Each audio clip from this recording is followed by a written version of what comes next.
travel at speeds pushing 200 miles per hour. The very best drivers in the world putting their lives on the line every week. It's time to get the lowdown on this week's contenders, plus a look at the key driver matchups. Right now on Gone Racin.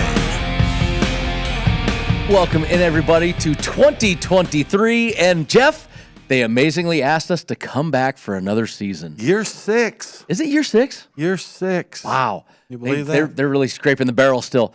I am Brendan Gaughan, of course, Mr. Jeffrey Motley, old school retired NASCAR guy and still current NASCAR guy. Guy wishing he could eventually become an old school retired NASCAR guy. But we are back again for another great season of Gone Racin. For those of you that have been watching us forever, as you know, watch us what we pick the other way. You might win a couple bucks. We did struggle a little bit last year with our picks, I believe. It was a rough season with the new car. But what we do here, we're basically going to try to help you out, make your NASCAR picks every week. We get group matchups. We get head-to-head matchups. We get all sorts of great things.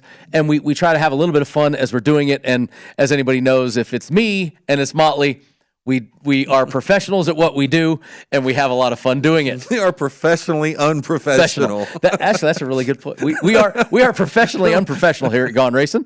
And, thankfully we have a great team. We still got Karina back on board with us. We got Isaiah back on board with us. We got Wyatt still coming back. So yeah, he's down in Albuquerque. He's the voice of the UNLV women's yes, team. He is. They're doing pretty well right now. They're good season. 18-2 or something. Good crazy. season for them. So we actually didn't have many changes here in our off season. Kind of nice, but we're excited to be back in the VSiN studio, of course, at the South Point, and that's where we do our show from, this studio here. But Jeff, it was a fun time last year, and we need to talk a little bit about let's recap what went on last year, right? I mean, last year was a first year of the brand new car, which made for a really wild season. We had more different winners than I can, maybe ever, right? It was a record. Certainly more than I can remember, and it certainly leveled the playing field last year, even though when it really came down to it, the cream rose to the top. The cream's always going to rise, but you saw a brand new car, debut of the next-gen race car. I got to say, I don't care what type of fan you were, I believe we saw great stuff. The mile-and-a-half racetracks ended up becoming the best. Short tracks had a problem. NASCAR still tweaking. But they've done a lot of work, by the way, in the offseason trying to improve the short track product for these cars. Because the short tracks and the road courses used to be the marquee. Correct. Flip-flop back. Exactly. So I think that's where they really need their help a little bit right now. Although we saw a great race last year at COTA, the rest of the road course races weren't quite as thrilling, I guess, as that three-car shootout at the end of that race. You mentioned it a second ago, we did have a record-tying number of race winners, 19 race winners. And what a field of race winners, though. Not just 19 race winners. I mean, organizations that haven't won in a long time, young guys, names that we were used to not seeing in the winner's circle got there, and some famous names that we're used to seeing in the winner's circle. Martin Truex Jr., Brad Keselowski. And even Ryan Blaney, I don't believe, found the winner's circle. Blaney did not find the winner's circle. He kind of got in the back door of the playoffs. And Harvick, we had a lot. Harvick started winning, remember, right there before the playoffs. We talked all season, and he finally got there, and then he didn't win again. It was like he had that magic for a couple weeks. But a lot of guys, a lot of cool new names, which great for the sport, right? Young names coming up. Tyler Reddick, who we're going to be talking about. New names, new faces. Kyle Busch moving. Seeing the emergence of Christopher Bell getting into the final four of the playoffs. Chase Briscoe, a guy who picked up a win early in the season at Phoenix and then toward the end of the season started running well. Yeah, there's a lot of new names and new faces. And also, unfortunately, we kind of lost our buddy, out of it last year with Kurt, and we don't know, we're not going to see him back full time in a car at all. So I guess as long as I get to see Kurt, that's all that matters. I don't care if he's racing a car. That's true. He's our buddy first and foremost. And then, but an old face though came back to the championship winner's circle. Joey Logano gets his second championship, and really, really looked strong at the end of the season. Penske really looked good. He really did a great job of bookending the season, didn't he? He won the Clash at the LA Coliseum last year, which you and I were over there. Started the season off with the W, end of the season with the W by winning the championship. He also won the South Point 400 here in Las Vegas, which he credited winning that race a lot to being able to win the championship, because once he won, there was 2 more races for him really to just all test. They were thinking about was Phoenix. Yep. That was it. And I think it really helped. And how many years in a row, isn't there a stat you guys used to have? If you won Vegas, you won the championship. Wasn't there something about that a long time ago? There have been 7 7 Vegas winners in 25 years, which is a pretty good number, go on and win the championship. 30%. Now, 4 of those were the same guy. hey, listen, doesn't matter. But Jeff Gordon did it. Matt Kenseth did it. Actually, it's 8 now because Truex did it as well. So Logano became the 8th. Jimmy did it 4 times, and then Jeff Gordon did it once. Matt Kenseth did it once. Martin Truex Jr. did it once, and all of those were in the spring event. And then Joey Logano, the first guy to win the fall event and going to win the championship. You win Vegas, got a shot. Yes. So, we love to have those Vegas stats around here, Jeff. It's kind of a favorite of ours. Yeah, I had our track president, Chris Powell, on with Larry Mack and Danielle Trotta last week on SiriusXM, and that was one of Chris's nuggets, and it was really funny. Anybody knows Larry McReynolds? He's got his Larry McNuggets. Larry McNuggets. And Danielle Trotta said, well, we just got Chris Powell throwing out Larry McNuggets. And for those that don't know, what's funny is the way Jeff put that. Jeff is in charge of doing those sorts of things for Las Vegas Motor Speedway, and then he comes here and does the same thing, do it himself. Yeah. So 2023, we got a small crop of rookies, but we have a very impressive small crop of rookies with impressive race teams is the big thing. Well, I think that's the key. Obviously the 2 guys that really pretty much were deciding the Xfinity Championship last year. Yep. Ty Gibbs is stepping into the spot vacated by Kyle Busch over at Joe Gibbs Racing. He got a lot of seat time last year once Kurt Busch had his injury. So Ty was able to step in there, get a lot of experience. And then you got our own guy, Noah Gragson, who's going to be running for the Legacy Motor MC. Cars, right? No, Motor Club. Legacy MC. Legacy Motor Club, which our very own Maury Gallagher here at Las Vegas, one of the co-owners, along with Richard Petty and Jimmy Johnson. So those 2 have had such a rivalry in the Xfinity Series. I think it's only fitting that they're competing for Rookie of the Year the same year in the Cup Series. You look, Ty Gibbs, very controversial young man, right? He come in and ruffled a lot of feathers the way he was winning. Noah Gragson, same thing. Ruffled a lot of feathers the way he is. But 2 guys that last year's extracurriculars. Last year, Noah got to run all those races for the Beards, got to run some races down the road. When Alex Bowman had his concussion issue, he replaced him with Hendrick. So, and then Ty Gibbs, of course, got to replace Kurt Busch. I think this year's rookie is going to be a ton of fun because these are 2 guys that, remember the old days, Jeff, we couldn't be considered rookie if we did more than 7 races. These are 2 young men that both got more than 7 races. So they got a lot of experience. Right. It's a totally different deal the way the rookie situation is set up now. I think you're exactly right. And look, I don't think either one of these 2 guys are going in. And they might say, okay, our number 1 goal is to win Rookie of the Year. Fine. Right. Hey, but let me tell you something. I can say that all I want. These guys are going in to win races. They want to contend for a championship. Now, I think that's a bit much for the first year, but I think making the playoffs. Not to them. Well, of course. But I think that making the playoffs is not only is it a reasonable expectation, I think it's expected by their team owners. Foreshadowing, you are definitely talking when we talk later on in the show.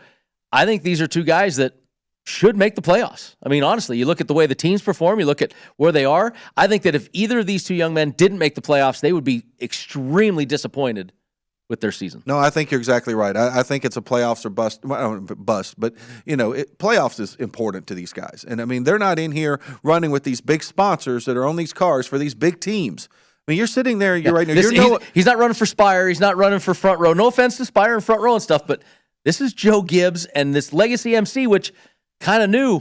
But kind of new doesn't matter. Think about this too. You're Noah Gragson, rookie. Now he also has a teammate there in Eric Jones and Jimmy Johnson. Well, but he's also looking over there and let me see. Oh, my team owners have combined for 14 Cup championships. That's a lot. We've been racing for 75 years, Brendan. This is the 75th anniversary of NASCAR. 14 of them. And 14 of those, and some of those were like in the 40s and 50s where those guys were all dead. So, that's pretty impressive. Right. Listen, you have a lot to lean on, let's just say. Noah has a lot, hence the name Legacy What Motor percentage Club. Of living champions do they make up? Oh, God, they got to make up. That's a pretty big number because Earnhardt was a 7-time champion. So there's Jeff with 4. Lee Petty won 3. He's gone. So I'm just saying there's a lot of you go back and suddenly that's probably 75% of the championship. It's a lot of them. I know that. And to have them for team owners, that's no pressure at all. No. Driving for Richard Petty, bad enough. Now add Jimmy to the mix. Way to go. Let's talk about driver moves though. Lot of big names too, not little names. A couple big names in here. Kyle Busch, of course, I would say is the biggest with him going to Joe Gibbs Racing. And this to me, if you remember, you and I remember, Elliott Sadler and Dale Jarrett go back 23 years ago when it was Woods Brothers and Robert Yates. Those two swapped rides, and we all went, who's going to do better? Well, here you go. Kyle Busch goes from Joe Gibbs Racing to RCR. Tyler Reddick goes from RCR to 2311, which, as we all know, is Joe Gibbs Racing. So that's going to be fun to watch which one of those two guys do more. You just named the two, Noah and Ty Gibbs, which, came from the Xfinity ranks. And then kind of an interesting one, Ryan Preece, who was the fill-in driver for Stuart Haas, but they got rid of a move I don't think many of us expected, because if you know Cole Custer's father, who he is, Joe Custer, who is the general manager and kind of best friend of Gene Haas, none of us expected them to pull Cole out of that car, but Ryan Preece gets another chance, and then Ty Dillon went from the Petty GMS, which is now Legacy, to Spire, and I think he'll do better over there at Spire right now, honestly. I think he'll have a decent season. Well, we'll see how that goes. I think things to look at. Kyle Busch brings some veteran leadership over to RCR, and I think with Tyler Reddick and Bubba Wallace, the good thing for them is Kurt Busch is going to be there looking over that team. So that will be a big help. Big names. Kind of fun. No, I'm looking forward to it. I think it's always nice to have a little bit of the shuffle. I think it's going to be fun. That goes on I'm into the excited. season. Look, as a fan, I'm excited. And when we come back, now we're going to leave 2022 in the rearview mirror and tell you what we think about 2023 and what's coming up, and a lot of good stuff, man. Hang tuned with us.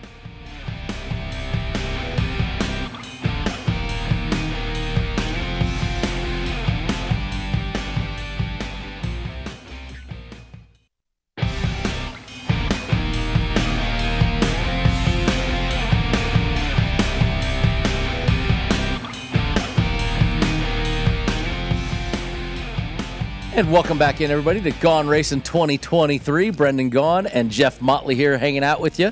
We just did a quick recap of 2022. It's 2023. It is. But it seemed like just yesterday we had that Y2K thing. Y2K, oh my God. We're old enough to remember that. But an amazing 2022, Jeff. I mean, put the bow on it. It was a great season. And for betting, it was a super tough season. We epitomized that. I mean, it was. But I'll tell you, if you pick some long shot winners last year and some long shot, I think we had a stat. We had a stat at one point. It was like the first 15 races were all double-digit winners. I mean, it come right out of the gate with Austin Cindric winning the Daytona 500, a rookie in his first Daytona 500. So you pretty much should have known it was going to be a crazy season after that happened. Let's talk about 2023 now, though. Of course, race spotlights. I mean, you always start the season with Daytona 500. That, of course, is our big race spotlight. But a lot of cool things. I mean, once again, Ben Kennedy and the brain trust at NASCAR, they are making some bold moves, Cotton. And Daytona 500, of course, stays the same. But how about, and you're very much affiliated with this, the All-Star race returning to North Wilkesboro. What's old is new again. And, it's going to be great. You know what? David Stetzer, who's our VP of Operations, has been working with the North Wilkesboro Has he been going over there? In fact, he's in North Wilkesboro right now. He's spending more time in North Wilkesboro than he is Vegas right now. But I know they're really excited about it. I kind of am equating this to, baseball does that Field of Dreams game out in the cornfield in Iowa. And this is almost going to be like NASCAR's version of the Field of Dreams game. Iowa Speedway was already there, but they never got a cup race. I know, but this facility, because it's a real throwback facility, and look, North Wilkesboro, it's pretty much in the middle of nowhere. It's because this is a gambling show, not a commentary show, I will leave my listen, I'm excited. Did you ever race at North Wilkesboro? No, I missed it by like 2 years. Just barely missed it. 96, I believe, was the last year they raced there. But There's all sorts of logistic issues, as you know, with North Wilkesboro. So I hope it is a success, not just for SMI, but NASCAR as a whole. But how about Gateway, or what we call Gateway, Worldwide Technology Raceway? It's their second year on the schedule, so I'm not as but hold on, still. I love Chris Blair and John Bischino goes out. Great race. Put on a great race last year. It was an amazing race. So, I mean, that's a deal where it stayed. But this one, to me, is Gaughanis of Steel by NASCAR. Once again, Chicago street race. 4th of July weekend. Going to be a little hot. It's going to be a little warm there down on I guess it's not really the south side of Chicago. It's downtown Chicago. They're going to run through Grant Park. If anybody's familiar with the Chicago area, if you ever see those really cool pictures of the Chicago River and all the tall buildings, it's really just south of that. Really cool video of the Blues Brothers. They went through part of the racetrack. Yes. And Jennifer and Isaiah's sitting there shaking his head. He doesn't even know the Blues Brothers. That's because kind of Isaiah's a youngin', and we're a swimming old, pool. remember? Oh, great movie. Okay, good. He called great movie at least. All right, good. Great movie. At least he understood. And our good friend Julie Giese has left Phoenix to go up there and run the track. Somebody that you and I both know well. So I mean, looking forward to that. Got the right lady in charge up there. Absolutely, she'll do great. Yes. Really excited to see the Chicago Street Race. That's going to be a lot of fun. First ever. I mean, unless there's one from back in the 1940s or 50s that we don't know about. Yeah, that we have no video evidence to support. This will be the first ever street course in NASCAR. It's going. And had they tried to do this, Jeff, with the old car, never would have happened. Yeah, the car. I mean, yeah, you're right. The old car was not good enough for a street circuit. And this is going to be a challenge. Look, I've raced Long Beach. I've raced street circuits. I've raced, been doing that when I was a kid. What's the largest car that you ever raced on a street circuit? DP cars. Anything anywhere close to as big as a Cup car? I mean, a DP car is a big car. Or now, what are they called now? Daytona Pro. I'm showing my Daytona prototypes have a new name. I don't know. LMP, I think they call them now. Okay. But the problem is too many letters. They have all the horsepower and all the braking in a better downforce car. It was made for it. Even the Porsches and stuff that I've raced, they're made for it more. The old stock car was not. This new car is much more made for it. I think we got a fighting chance to see a decent race with it. I think it's going. But either way, I got to watch it. It's going to be fun. Yeah, because one thing about this is if you get even a 2-car spin, it's going to block the whole racetrack. It's going to block a lot of course. So everybody's going to have to sit there and stop. And NASCAR drivers, IndyCar guys, they kind of get that. NASCAR guys, the idea of stopping, going to China shop. The idea of stopping on a racetrack is foreign to most NASCAR drivers. Yes. So it'll be interesting to watch that one. Other big news: Kevin Harvick finally announced his retirement. Finally, like you were expecting it for the last 3 years. We've talked about it the last couple of years that we thought he was going to retire sooner. Yeah, you're but right. he's going to do like the farewell tour, which Kevin deserves. I mean, people forget he's the man that took over for Dale Sr. 1 week after Dale died. He jumped in that race car. And then he won 3 weeks later at Atlanta, I believe. So, it's definitely it's going to be an interesting deal. I mean, showing my age, that was me and... Can I drop a Larry McNugget? This is a Jeff McNugget. Let's hear the Jeff McNugget. Kevin Harvick is the only driver who has competed on a race in a race at Las Vegas Motor Speedway every year since it opened in 1996. Winston West, then the trucks, then the Busch/Xfinity Series, then to the Cup Series. I went back to the record. Since 1996. I was 97.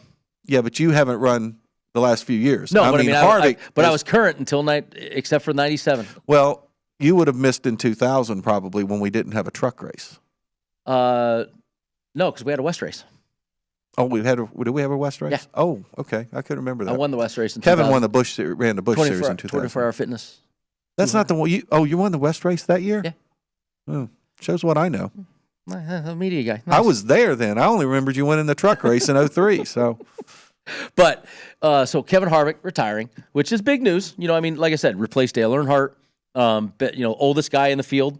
So kind of going to be passing the torch on, and the field keeps getting younger and younger. I'm sure he kind of gets tired of walking into. Well, he doesn't have to walk into a driver meeting. He's standing out there at the driver introductions, and he's looking around, and there's guys that could be his kid out there racing. The last 3 years, I was the oldest guy. I was older than Kevin, and I was older than Jimmy, and I'm looking around going, "Where's Morgan? Where's Morgan Shepherd? Where's Derek Cope? I mean, come on, him, right? how am I the oldest guy now? Norm Benning, is he around here? Yeah. So, Kevin, we love you. I appreciate all the friendship over the years. It's going to be fun watching him in his last year. And then, of course, the news we talked about earlier, old 7-time, going into the ownership ranks, but not going in where you expected him to go in. He does not own a team at Hendrick Motorsports. He is now a partner at Legacy Motor Club, which I had lunch with Spencer Gallagher right before they announced it, and he sent me a text message. We were in mixed company, so he couldn't say it out loud. So he sent me a text of the name, and I kind of chuckled and said, Legacy Motor Club. All right. I kind of like it. It's kind of like we're starting a new I kind of dig it. Some new verbiage here. So Jimmy, after his experiment, which thank God the experiment is over. Sorry, Jimmy. The Indy cars. Yes. Yeah. But 7-time Cup champion. Now he's owner of Legacy Motor Club. He's actually going to do a partial schedule this year, run a few races. The only thing I'm bummed about is that 84, Jeff. Shouldn't you think they should have turned that 4 the other way? Would that have been cool? Well, he Still looks like a 4 almost. Turn it so it looks like it's a backwards 4. It'd be 48. Isaiah shaking backwards? I don't know. Think about it. His number was 48, so he took 84. He just flipped it around. I mean, it'd be 84, but put that 4 and turn it backwards on that car. They're giving me a headache just trying to think about doing that. Nobody likes that. No. No, I'm getting no He's from number Isaiah. 84. Look, if 48 was available, he would have taken 48. But 48 is taken. Alex Bowman's driving the 48, so he went to the next best thing to take the 84. That. You know, people say that, the 3 should be retired or the 43 should be retired. Well, we don't have that many numbers. We don't retire numbers in our sport, first of all. And second, this just goes to show you, our greatest champion of the modern era, first ballot Hall of Famer, give me a break. I mean, he should be a Hall of Famer before the first ballot. But he goes, no, 48 is Hendrick. Alex Bowman's 48. I am now 84. I think that this just goes to show that even us drivers look at the fans that say, oh, the 3 shouldn't ever have somebody else in it, or the 43. No. Even Jimmy knows. Exactly. Look, we only have so many numbers out here. We can't be retiring a bunch of numbers, and pretty soon guys will be running around with triple-digit numbers on the side of the car, which we did in the 1950s, and we don't need to go back to that again. So, no, we're not retiring numbers. We can honor them, but we somehow I don't care. But we're not retiring. But I agree, and that's one of the sticky points for the fans. They get so touchy about their numbers. Well, and here's the other thing with Jimmy though. He's running a partial schedule, but even Jimmy doesn't know what the partial schedule is. Yes. All he knows is he's running the Daytona 500, and the other race is not a NASCAR race that he's agreed to compete in. He's going to Le Mans the second week in June to run as part of that, which Hendrick is putting that car together. How much do you think old Jimmy Johnson?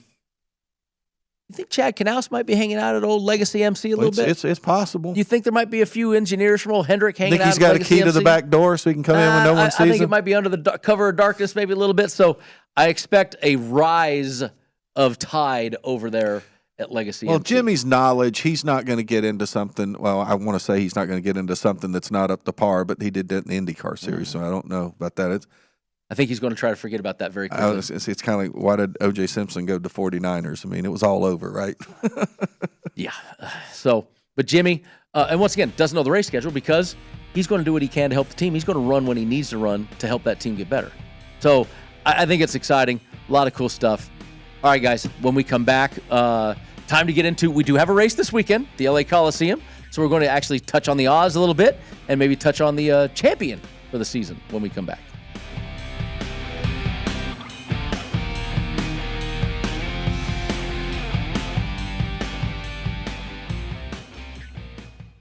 Now let's talk about the important stuff. Here you go, guys. Now, Motley, how many times last season, if you followed us on Gone Racin, you will hear us incessantly talk about 1, futures, and 2, how to hedge your bets using futures. It all is about timing. So right now, I'm going to read the odds to you. We just have 1 page of odds here. We don't have everybody in the field, just the ones that really matter. Chase Elliott's your season-starting favorite. That was Brendan Gaughan who said that for those other drivers that might be listening to us. That's Eric okay. Almirola, They can listen all they want. One of those guys, I'll eat my hat. One of those guys, end up winning it. With salt? I'll even do it dry, no salt. Chase Elliott, amazingly enough, Chase Elliott is not Joey Logano, your reigning champion, way down on this list when I read it to you. Chase Elliott is plus 550, your favorite. Kyle Larson, 600. Denny Hamlin, the famously championship-less Denny Hamlin at plus 800. Ryan Blaney, 10-1. William Byron, Ross Chastain, Martin Truex Jr., Kyle Busch, Joey Logano, and Christopher Bell, all 12-1. Tyler Reddick, 15. Harvick, 18. Alex Bowman, 30. Chase Briscoe, Bubba Wallace, 40. Daniel Suarez, Austin Cindric, 50. Brad K, 60. And then Noah Gragson, Ty Gibbs come in at hundreds to 1. A lot of names missing. But, Jeff, we will see. First of all, let's talk Ross Chastain. Last year, start of the season, 80-1 or something like that? Crazy number. Here he is, 12-1 right there. Who's the guy we're going to see this season that does that? Remember, folks, this is how you hedge your bet. Take a Kevin Harvick, 18. He's normally just going to go down in odds. Daniel Suarez, he's 50-1. Ross Chastain, his teammate, is 12. There's a big disparity there. What do you think? Austin Cindric. Right, and and you talk about the big numbers because you talked about Chastain. There's some guys who, if they really were to put it together, could make a run at this thing. The one that is missing to me, I guess, that I can't even believe he's not in here, at least in 100-1 odds, given the improvement I think this team is going to make this year, is Austin Dillon.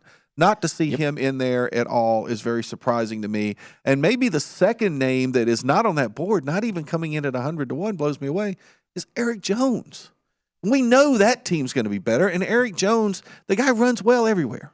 And Noah Gregson's 100-1. His teammate is 100-1. Eric Jones is higher than 100-1. So, there's definitely some ways to look at this.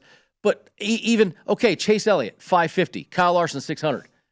I don't expect that number to get much larger. No, you're right. You know who else is missing from this list to me? That he was better. It was better than his teammate all year, and his teammates up here. Chris Buescher.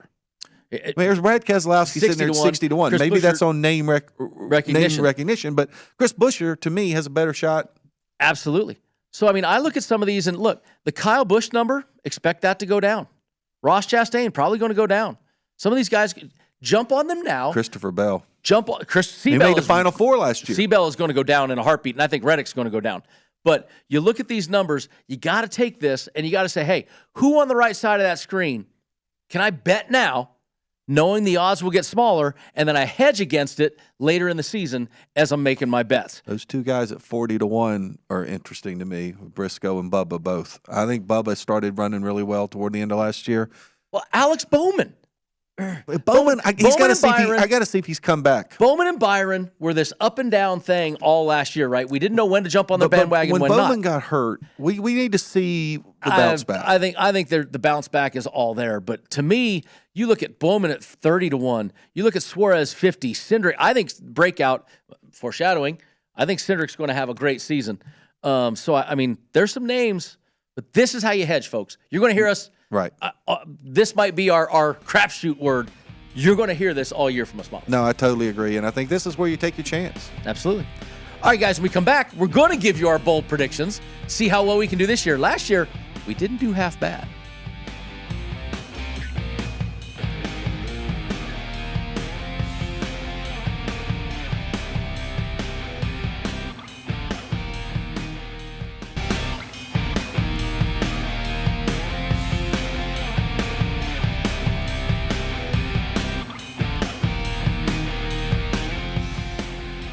And welcome back in. Final segment here, Gone Racin, our kickoff show of the season. Brendan Gaughan in the host chair today. Jeff Motley hanging here. And now, Jeff, it's time to give our bold predictions for the season. We did pretty good last year, guys. The only big notable one, I had the most disappointing driver as Ross Chastain. And I would say he was the least disappointing driver of the season. You did have the disappointing driver of the season. I actually picked two of them and was right on both. I said I got to go with two. I took Keselowski and Martin Truex Jr. And you nailed both of those. That was because we actually did the show, I think, after the Clash. We did it after and the I looked at the Clash and I said, Keselowski. No, we watched Keselowski at the Clash. We're like, oh, this is not good.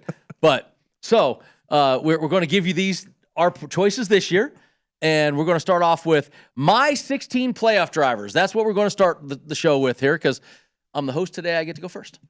And I got my butt kicked last year, so go for it. I'm going to start off on a new leg. I have Christopher Bell. And I got to tell you, Seabell, you and I both were on the Seabell bandwagon last year. All year. Yeah, all year. And he really performed, and we both, I think that's going to be on both our lists. It took till the playoffs for him to really start he did too, coming into his own. Kyle Larson, which I consider Kyle last year. I think he would not be happy with it. I think it's going to be a bounce back for him. Chase Elliott, our champion Joey Logano, Kyle Busch, Austin Dillon going to make 2-car RCR in there. Daniel Suarez, Ross Chastain, both Trackhouse teams I think make it this year. William Byron, Ryan Blaney, he's going to get off the schneid. He's going to get a win this season. Denny Hamlin, I got Harvick going out, at least in the playoffs in his last year. Cindric in the playoffs, Jeff. Mark it down. It's going to happen. Alex Bowman. Chase Briscoe, I think, is going to sneak in there.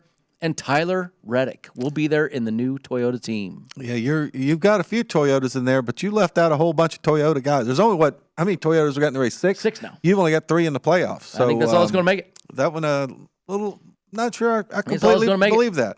And I have not jumped on the Austin Cindric bandwagon here, but I'll run through mine. Let's hear yours then, Mr. Motley. Well, very similar to a lot. I mean, look, we're together on at least 14 of these. Chase Elliott, Kyle Larson, Byron, Logano, Blaney, Reddick, Chastain, Kyle Busch. We're all in agreement on those. Now, here's where I got some names that you don't have. A.J. Allmendinger. He's going to win a road course race. So I think A.J. Allmendinger gets in. I've also got Denny Hamlin, Christopher Bell like you. Ty Gibbs, rookie season, I think he gets in there. Bowman, Briscoe, Harvick, and I got Bubba Wallace. So I've got 3 guys, Allmendinger, Ty Gibbs, and Bubba Wallace that I didn't see on your list. You've got Austin Dillon, you got Austin Cindric. You're like, Daniel Austin's Suarez. better than I do, and Daniel Suarez.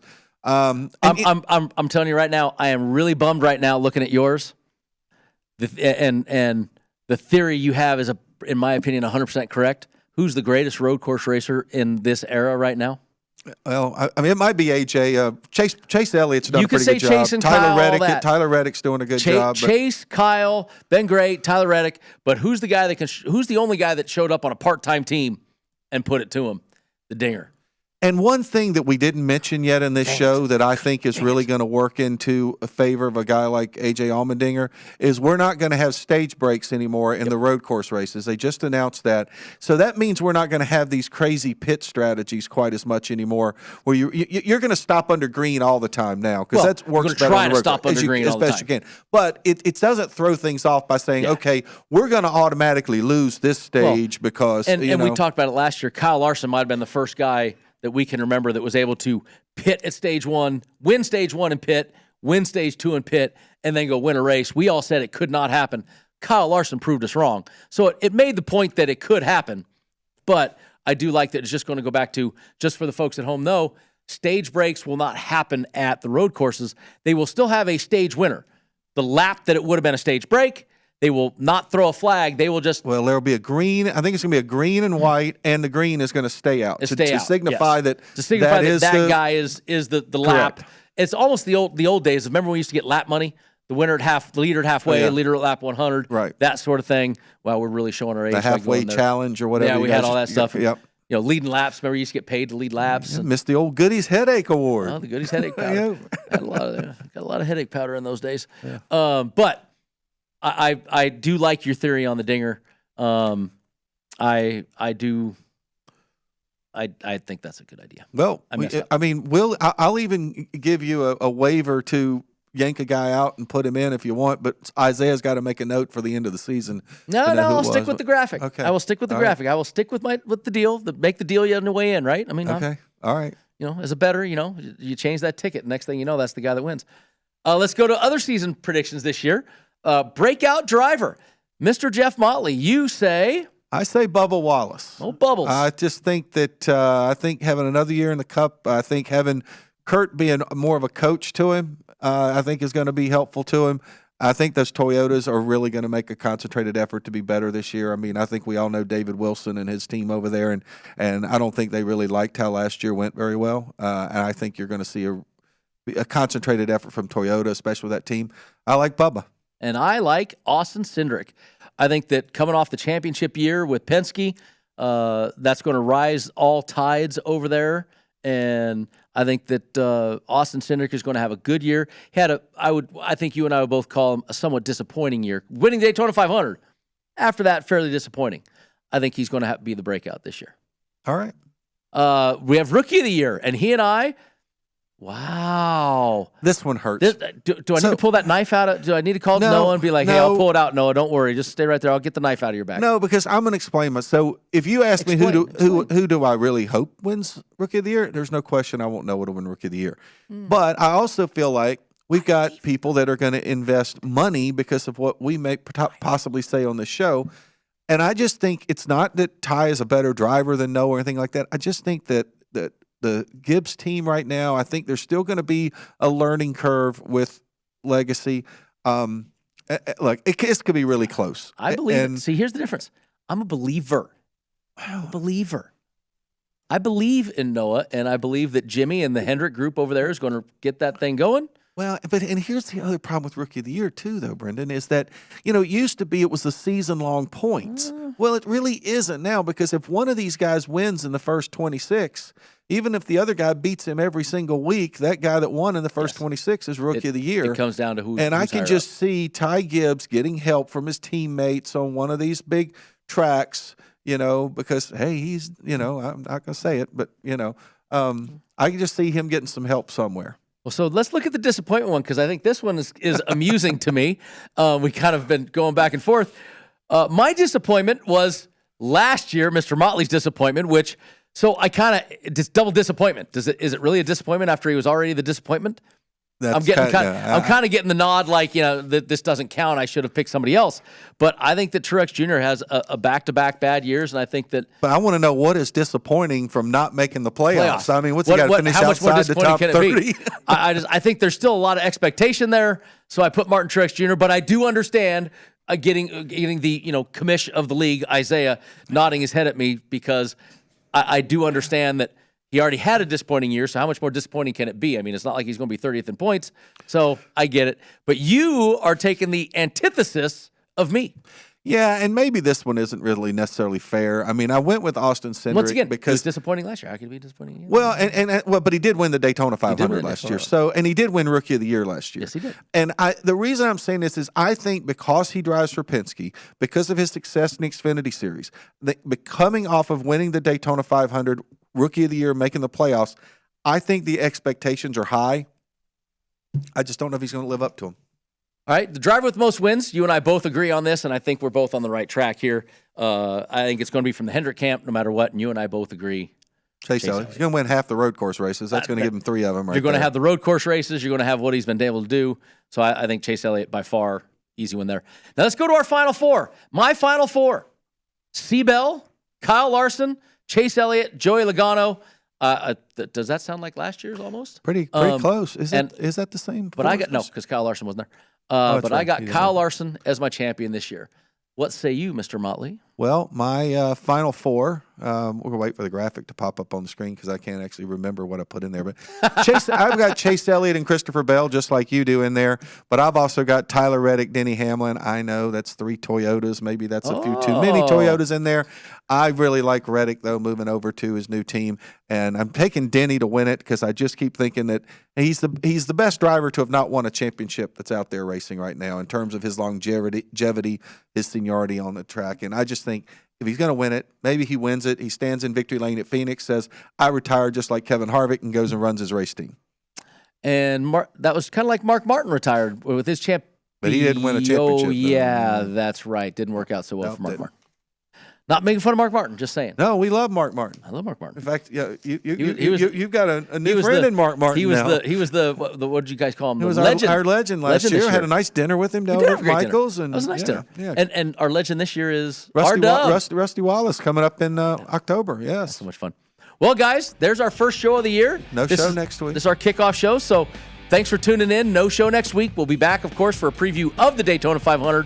We will give you all of our picks. We'll give you the matchups. The groups, you'll be there. The whole 9 yards. I should be there. So we'll see you then, and have fun. We'll see you at the betting window, guys.